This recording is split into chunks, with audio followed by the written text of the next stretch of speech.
5ാം ക്ലാസ്സിലെ ഫിഖിലെ രണ്ടാമത്തെ പാഠം. ബിസ്മില്ലാഹിർ റഹ്മാനിർ റഹീം. അദ്ദർസു സാനി അസ്വലാത്തു, നിസ്കാരം. നിങ്ങൾക്കറിയാമോ നിസ്കാരത്തിൻ്റെ മഹത്വം എത്ര വലുതാണെന്ന്? മുസ്ലിങ്ങൾ നിർവഹിക്കുന്ന ഇബാദത്തുകളിൽ ഏറ്റവും ശ്രേഷ്ഠമാണ് നിസ്കാരം. ഇബാദത്തുകളിൽ ഏറ്റവും ശ്രേഷ്ഠമാണ് നിസ്കാരം.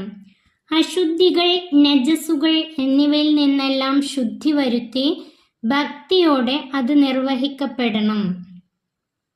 അശുദ്ധികളിൽ നിന്നും നജസുകളിൽ നിന്നും ശുദ്ധി വരുത്തി ഭക്തിയോടുകൂടി അത് നിർവഹിക്കപ്പെടണം. നിസ്കാരത്തിൽ ഭയഭക്തിയുള്ള വിശ്വാസികൾ വിജയം വരിച്ചു എന്ന് അല്ലാഹു തആല പറഞ്ഞിരിക്കുന്നു.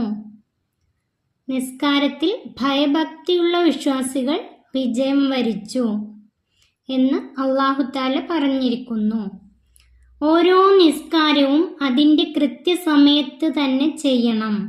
നിസ്കാരം സമയം വിട്ട് പിന്തിക്കുന്നവർക്കാണ് സർവനാശവും എന്ന് ഖുർആനിൽ പറഞ്ഞിട്ടുണ്ട്. നിസ്കാരം അതിൻ്റെ കൃത്യസമയത്ത് തന്നെ ചെയ്യണം. നിസ്കാരം സമയം വിട്ട് പിന്തിക്കുന്നവർക്കാണ് സർവനാശവും എന്ന് ഖുർആനിൽ പറഞ്ഞിട്ടുണ്ട്. അവർക്ക് ഇവിടെ ജീവിക്കാനുള്ള അവകാശം പോലുമില്ല. നിസ്കാരം സമയത്തെ വിട്ട് പിന്തിക്കുന്നവർക്കാണ് സർവനാശവും, അവർക്ക് ഇവിടെ ജീവിക്കാനുള്ള അവകാശം പോലുമില്ല. ഉറക്കം, മറവി എന്നീ കാരണങ്ങൾ കൊണ്ടല്ലാതെ നിസ്കാരം സമയത്ത് വിട്ട് പിന്തിക്കാവുന്നതല്ല. ഉറക്കം, മറവി ഈ രണ്ട് കാരണങ്ങൾ കൊണ്ടല്ലാതെ നിസ്കാരം അതിൻ്റെ സമയത്ത് വിട്ട് പിന്തിക്കാവുന്നതല്ല. കാരണമില്ലാതെ ഖളാ ആയ നിസ്കാരം ഉടനെ തന്നെ ഖളാ വീട്ടൽ നിർബന്ധമാണ്. കാരണമില്ലാതെ ഖളാ ആയ നിസ്കാരം, ഉറക്കമോ മറവിയോ അല്ലാത്ത കാരണങ്ങൾ കൊണ്ട് ഖളാ ആയ നിസ്കാരം ഉടനെ തന്നെ ഖളാ വീട്ടൽ നിർബന്ധമാണ്, വാജിബാണ്. അവൻ്റെ മുഴുവൻ സമയങ്ങളും അതിനായി ഉപയോഗിക്കണം. നിസ്കാരം ഖളാ ആയത് ഖളാ വീട്ടാൻ വേണ്ടി അവൻ്റെ മുഴുവൻ സമയങ്ങളും ഉപയോഗിക്കണം. ആസന്നമായ നിസ്കാരത്തേക്കാൾ അതിനെ മുന്തിക്കുകയും ചെയ്യണം. ആസന്നമായ നിസ്കാരം എന്നാൽ ആ സമയത്തുള്ള ആ നിസ്കാരം, അതിനേക്കാൾ ഖളാ ആയ നിസ്കാരത്തെ മുന്തിക്കുകയും ചെയ്യണം. ഖളാ ആയ നിസ്കാരത്തെയാണ് ആദ്യം നിർവഹിക്കേണ്ടത്. ഉറക്കം കൊണ്ടോ മറവി കൊണ്ടോ ഖളാ ആയതും ഉടനെ ഖളാ വീട്ടലും ആസന്നമായ നിസ്കാരത്തേക്കാൾ മുന്തിക്കലും സുന്നത്താണ്. ഉറക്കം കൊണ്ടോ മറവി കൊണ്ടോ ഖളാ ആയിക്കഴിഞ്ഞാൽ ഉടനെ അത് ഖളാ വീട്ടലും ആസന്നമായ നിസ്കാരത്തേക്കാൾ, അടുത്ത നിസ്കാരത്തിൻ്റെ സമയത്താണ് അതിൻ്റെ മുന്നുള്ള നിസ്കാരം ഖളാ വീട്ടുന്നതെങ്കിൽ ആ ഖളാ വീട്ടാനുള്ള നിസ്കാരമാണ് ആദ്യം നിസ്കരിക്കേണ്ടത്. ഖളാ വീട്ടാനുള്ള നിസ്കാരമാണ് മുന്തിക്കേണ്ടത്. അത് സുന്നത്താണ്.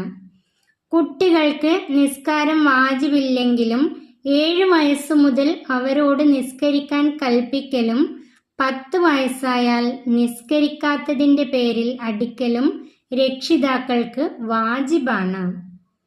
കുട്ടികൾക്ക് നിസ്കാരം വാജിബില്ലെങ്കിലും, നിസ്കാരം അവർക്ക് നിർബന്ധമില്ലെങ്കിലും 7 വയസ്സ് മുതൽ അവരോട് നിസ്കരിക്കാൻ കൽപ്പിക്കലും 10 വയസ്സായാൽ നിസ്കരിക്കാത്തതിൻ്റെ പേരിൽ അവരെ അടിക്കലും രക്ഷിതാക്കൾക്ക് വാജിബാണ്, നിർബന്ധമാണ്.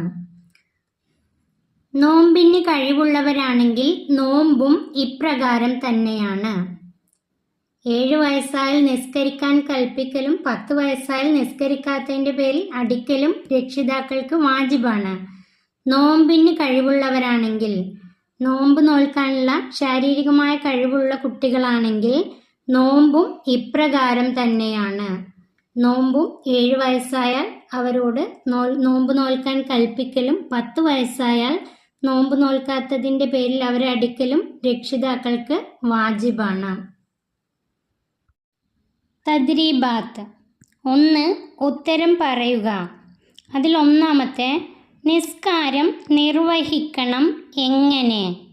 അതിൻ്റെ ഉത്തരം അശുദ്ധികൾ, നജസുകൾ എന്നിവയിൽ നിന്നെല്ലാം ശുദ്ധി വരുത്തി ഭക്തിയോടെ നിർവഹിക്കണം. അതിൻ്റെ ഉത്തരം അശുദ്ധികൾ, നജസുകൾ എന്നിവയിൽ നിന്നെല്ലാം ശുദ്ധി വരുത്തി ഭക്തിയോടെ നിസ്കാരം നിർവഹിക്കണം. 2.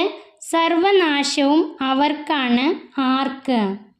അതിൻ്റെ ഉത്തരം നിസ്കാരം സമയം വിട്ട് പിന്തിക്കുന്നവർക്കാണ് സർവനാശവും.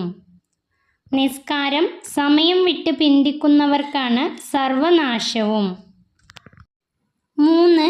കാരണമില്ലാതെ നിസ്കാരം ഖളാ ആയവന് വാജിബാണ് എന്ത്?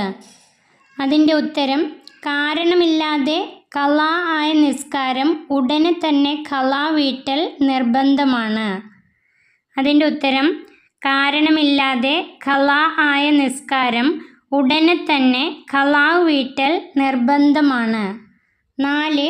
കുട്ടികളുടെ നോമ്പിൻ്റെ വിധി എന്ത്? അതിൻ്റെ ഉത്തരം നോമ്പിന് കഴിവുള്ളവരാണെങ്കിൽ നിസ്കാരം പോലെ തന്നെ 7 വയസ്സായാൽ കൽപ്പിക്കുകയും 10 വയസ്സായാൽ നോമ്പ് നോൽക്കാത്തതിൻ്റെ പേരിൽ അടിക്കുകയും വേണം.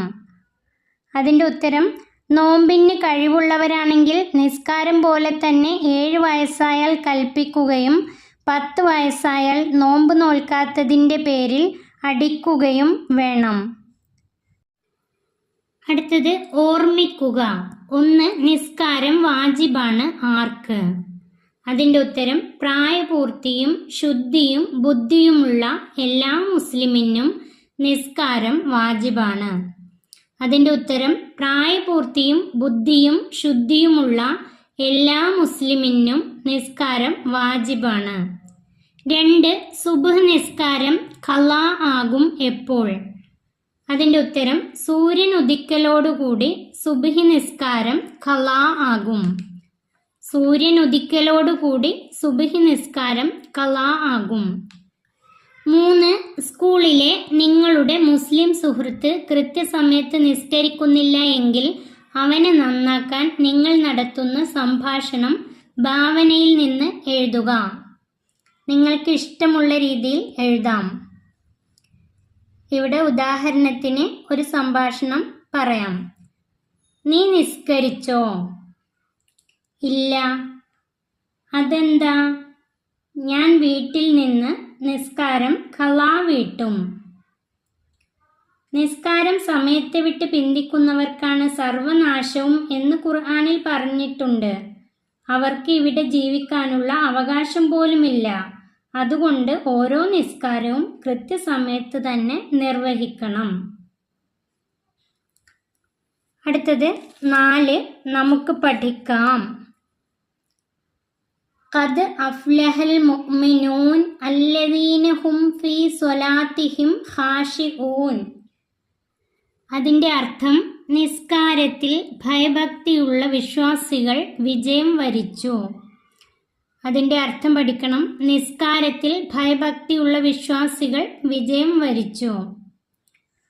5ാം ക്ലാസ്സിലെ ഫിഖ്ഹിലെ 2ാമത്തെ പാഠം ഇവിടെ അവസാനിക്കുന്നു. 1ാമത്തെ പാഠത്തിൻ്റെ വീഡിയോ ചാനലിൽ അപ്ലോഡ് ചെയ്തിട്ടുണ്ട്.